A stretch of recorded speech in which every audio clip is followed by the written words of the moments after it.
అందరికీ నమస్కారం. ఈరోజు కథ ఏంటో విందామా? నాన్న అప్పటికే హాస్పిటల్లో జాయిన్ అయ్యి 15 రోజులైంది. లివర్ పూర్తిగా పాడైపోయింది. మరో 2-3 రోజులు మించి బతకరని డాక్టర్స్ తేల్చేశారు. మొదటి 2 రోజులు ఆ ఐసీయూ గదిలోకి వెళ్ళడానికి నాకు ఇబ్బందిగా అనిపించలేదు. కానీ నాన్నకు నేను ప్రామిస్ చేశాక ఇప్పుడు ఆ గదిలోకి వెళ్ళాలంటే మాత్రం భయం వేస్తుంది. కానీ తప్పదు. మెల్లగా ఆ గదిలోకి వెళ్ళాను. ఆ స్థితిలోనూ నాన్న నా వంక బేలగా చూశారు. ఆయన కళ్ళల్లో ఒకటే ప్రశ్న, నువ్వు చేయగలవా? పెదవులు బిగబట్టాను. మాట ఇచ్చినప్పుడు చాలా సులభం అనిపించింది. ప్రయత్నం ప్రారంభించగానే ఎంత కష్టమో అర్థమైంది. చేయగలనన్న నమ్మకం నాకు మెల్లగా తగ్గిపోతోంది. మరో 2 రోజుల తర్వాత నేనెంతో ఇష్టపడే నాన్న నన్ను ఈ లోకమే వదిలి వెళ్ళిపోతారు. డాక్టర్లు ఆ విషయం తేల్చి చెప్పేశారు. నాన్న నాకు జీవితంలో అన్నీ సమకూర్చి ఇచ్చారు. కానీ ఏనాడూ ఏదీ అడగలేదు. చనిపోతానని తెలిసాక ఒకే ఒక్క కోరిక కోరారు. ఏరా వినయ్, నేను చనిపోతే నా శవాన్ని మీ అమ్మ సమాధి పక్కనే ఖననం చేయగలవా అని. అది ఆయన కోరినప్పుడు చాలా చిన్న కోరికలా అనిపించింది. అందుకే దానికి పెద్ద ప్రాధాన్యం ఇవ్వకుండా, అలా అనకు నాన్న, మీకేం కాదు అంటూ తనకు బతుకు మీద భరోసా ఇచ్చే ప్రయత్నం చేశాను. నాకు ఇప్పుడేమవుతుందో, రేపేమవుతుందో భయం లేదురా. ఎప్పుడు ఎలా జరిగినా చివరికి అక్కడికి చేరుకోవాలనే కోరిక మాత్రమే మిగిలింది. నేను వెళ్ళిపోయాక నాకేం కావాలో నిన్ను అడుగుతున్నాను. నాకు కావాల్సింది చేయగలవా? తప్పకుండా చేస్తాను నాన్న. 3 రోజుల క్రితం నాన్నకు మాటిచ్చాను నేను. మర్నాటి నుంచి ఆయన నన్ను మరింత పరిశీలనగా చూడడం మొదలుపెట్టారు. 2వ రోజు నా ముఖంలో నిరాశ కదలడం ఆయన గమనించినట్టున్నారు. అందుకే అడిగేశారు, నేను అడిగింది చేయగలవా అని. ఆ ప్రయత్నంలోనే ఉన్నాను నాన్న. ఆయనకు విషయం కొంతవరకు అర్థమైనట్టుంది. మౌనంగా ఉండిపోయారు. కానీ నాకేసి ఆర్తిగా చూడడం మానలేదు. ఒకవైపు ప్రాణాలు పోతున్నాయని తెలుస్తూనే ఉంది. మనిషి అప్పుడప్పుడు అపస్మారక స్థితిలోకి వెళ్ళి పిచ్చి పిచ్చిగా మాట్లాడుతూనే ఉన్నారు. కానీ కాసింత తెలివి వచ్చినా నాకేసి అలా ప్రశ్నకు జవాబు కోసమే ఎదురు చూస్తున్నారు. ఐసీయూలో నుంచి నెమ్మదిగా బయటకు నడిచాను. కారిడార్లో నా కోసమే ఎదురు చూస్తున్న రేవతి నా ముఖం చూసి అడిగింది, ఏంటి ఆయన అడిగిన దాన్ని గురించి ఆలోచిస్తూ బాధపడుతున్నారా? అవును కాదు అన్నట్టు తలాడించాను. ప్రతి సమస్యకు ఓ పరిష్కారం ఉంటుందన్నట్లు ఆమె అంది. చేస్తానన్నారు కదా, చేస్తాననే చెప్పండి. అదే భ్రమలో ఆయనను పోనివ్వండి. పోయాక ఏం జరిగిందన్నది ఆయనకు తెలియదు కదా. మనం ఆ దహన సంస్కారాలేవో ఇక్కడే చేద్దాం.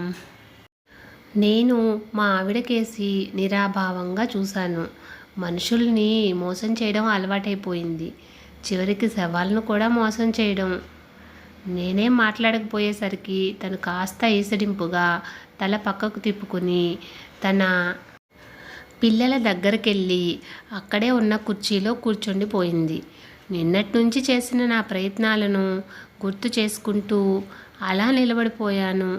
విన్నప్పుడు చాలా చిన్న విషయంలా అనిపించింది. శవాన్ని ఓ పల్లెకు చేర్చి ఆయన కోరుకున్న చోట పూడ్చిపెట్టడం. అది నాన్న మాస్టారుగా ఉద్యోగం చేసిన ఊరు. నేను పుట్టి పెరిగింది ఆ పల్లెలోనే. 6 ఏళ్ల క్రితం వరకు నాన్న అమ్మతో కలిసి ఆ ఊళ్ళోనే ఉండేవారు. అమ్మ చనిపోయాక తనను ఒంటరిగా ఉంచడం ఇష్టం లేక హైదరాబాద్కు తీసుకొచ్చేశాను. ఆ ఊరు సిటీకి 600 కిలోమీటర్ల దూరంలో ఉంది. అంబులెన్స్లో ఆ ఊరికి శవాన్ని తీసుకెళ్లడం పెద్ద కష్టం కాదు. కానీ శవాన్ని తిన్నగా శ్మశానానికి తీసుకెళ్ళలేం. అలా చేయకూడదని శాస్త్రం చెప్తోంది. ఏదో ఇంట్లో దించి అక్కడి నుండి ఊరేగింపుగా శ్మశానానికి తీసుకెళ్ళాలి.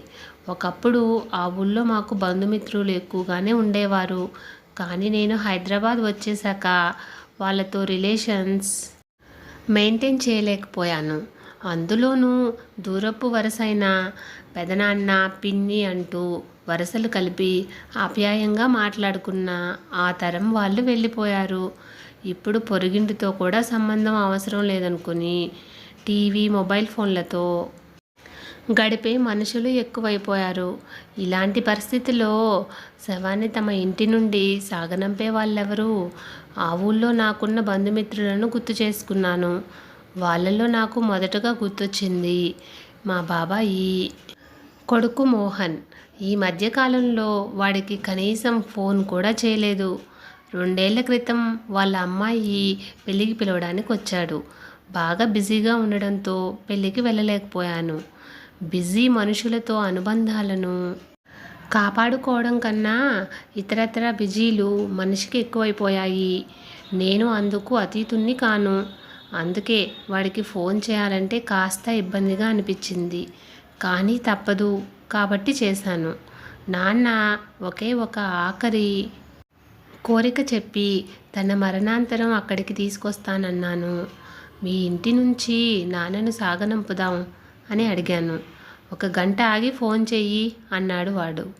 గంట ఆగి ఫోన్ చేశాక అప్పటికే కుటుంబ సభ్యులతో మాట్లాడాడేమో విషయం వివరించాడు. సారీ అన్నయ్య, ఈ వారంలో మా పెద్దమ్మాయి, అల్లుడు ఆస్ట్రేలియా నుంచి వస్తున్నారు. వాళ్ళు ఇంట్లో ఉన్నప్పుడు ఈ కార్యక్రమం అంటే బాగా ఇబ్బందిగా ఉంటుంది అంటున్నారు. జీవితంలో ఏ విషయంలోనూ తిరస్కారం భరించలేని స్థితి నాదని నా ఉద్దేశం. నన్ను నేను కంట్రోల్ చేసుకుంటూ దీర్ఘంగా విశ్వసించాను. తిరస్కారం తాలూకు అవమానాన్ని మించిన భయం మొదటిసారి కలిగింది. నేను సులభంగా చేయగలను అనుకున్నది చేయడం చాలా కష్టమా? ఆ ఊళ్ళో వాడొక్కడే కాదు, నేను పుట్టి పెరిగిన ఊళ్ళో నాన్నను తమ ఇంటి నుంచి శ్మశానానికి సాగనంపడానికి నాకంటూ ఎవరూ లేరా? ఆలోచించసాగాను. ఇలా ఆలోచించవలసిన అవసరం చాలామందికి రాదేమో. ఒక్కసారి ఆలోచిస్తే, అంచనా వేస్తే మనకంటూ ఎవరైనా మిగిలి ఉన్నారో లేదో అర్థమవుతుంది. అలా ఆలోచిస్తుంటే నాకు నా ఫ్రెండ్ వెంకట్ గుర్తొచ్చాడు. మా నాన్నను వాడి ఇంటి నుంచి శ్మశానానికి సాగనంపడానికి వాడు ఒప్పుకుంటాడనే అనుకున్నాను. వాడికి ఫోన్ చేసి విషయం చెప్పాను. వాడు సారీ అంటూ అలా అనడానికి గల కారణాలు వివరించాడు. ఒక ఇంటి నుంచి శవాన్ని తరలిస్తే ఆ ఇంటికి అంటిన మైల శుద్ధి చేయాలి. పంతులు గారి చేత శాంతి పూజలు చేయించాలి. అంతేకాదు, శవాన్ని తరలించేటప్పుడు వెలిగించిన దీపం పెద్ద గర్మ వరకు వెలుగుతుండాలి. పెద్ద గర్మ కూడా ఆ ఇంట్లోనే చేయాలి. ఇదంతా చాలా కష్టం వినయ్ అన్నాడు. సాటి జీవిని ఇష్టంగానైనా కష్టంగానైనా భరించగలిగే మనిషి పార్థివ దేహాన్ని ఏ విధంగానూ భరించలేడన్న నిజం నాకు అర్థమైంది. చాలా బాధగా అనిపించింది. బాధ కన్నా కర్తవ్యం నన్ను భయపెట్టసాగింది. ఎలా అని ఆలోచిస్తున్నాను. నాన్న బేలచూపులే నాకు గుర్తొస్తున్నాయి. ఎంతో గొప్ప స్థితిలో ఉన్నాననుకున్నా నేను నాన్న కోరిక, ఆఖరి చిన్న కోరికను తీర్చలేకపోవడమా? బాధగానూ ఉంది, భయమేస్తుంది. నా మీద నాకే జాలి కలుగుతోంది. అలా ఆలోచిస్తుంటే సునీల్ గుర్తొచ్చాడు. తను నాకు క్లాస్మేటే కానీ ఎప్పుడూ అంత క్లోజ్ ఉండలేదు. కాకపోతే తను సేవా కార్యక్రమాలలో చురుగ్గా ఉంటాడని తెలుసు. సునీల్కి ఫోన్ చేశాను. ఒక విధంగా అతన్ని బ్రతిమిలాడినట్లుగానే మాట్లాడాను. ఇది నాన్నగారి ఒకే ఒక కోరిక సునీల్.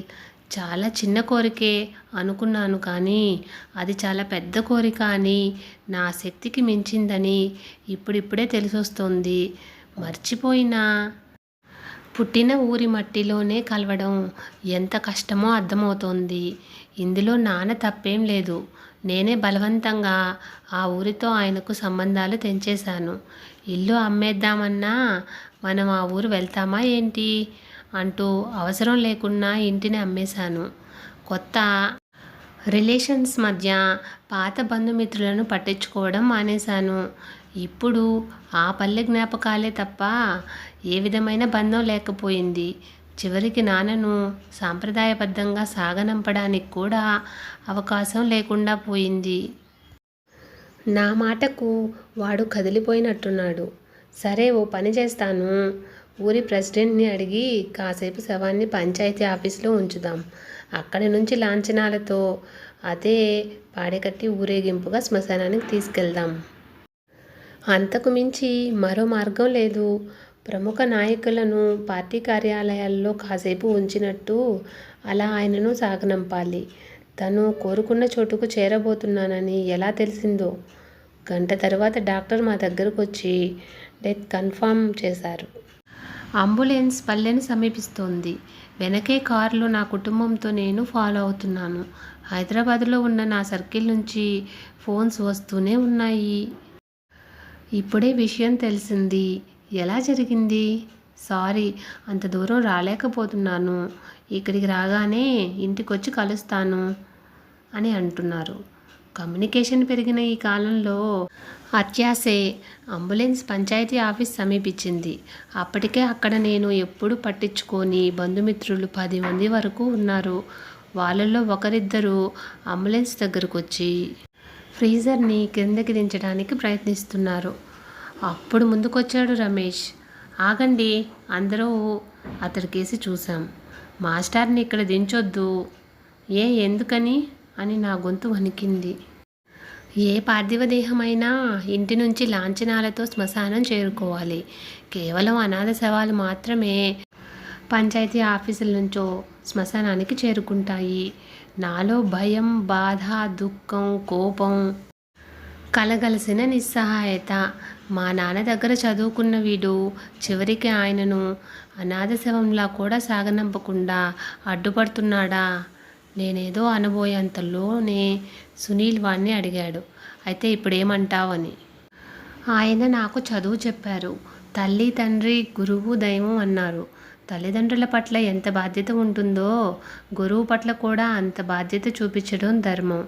అందుకే ఆయన పార్థివ దేహాన్ని మా ఇంటికి తీసుకెళ్లాలనుకుంటున్నాను. అక్కడున్న వాళ్ళందరూ వాడికేసి నమ్మలేనట్టు చూశారు. నాకు మాత్రం అదో అద్భుతంలాగే అనిపించింది. అంతకు మించి మనిషి మరణించలేదు అనుకున్నాను. ఎందుకంటే ఏ రక్త సంబంధము లేకుండా శవాన్ని తన ఇంటి నుంచి సాగనంపే మానవత్వం ఎందరికుంటుంది? శవం రమేష్ ఇంటికి చేరుకుంది. అప్పటి వరకు పట్టుమని 10 మంది లేరు.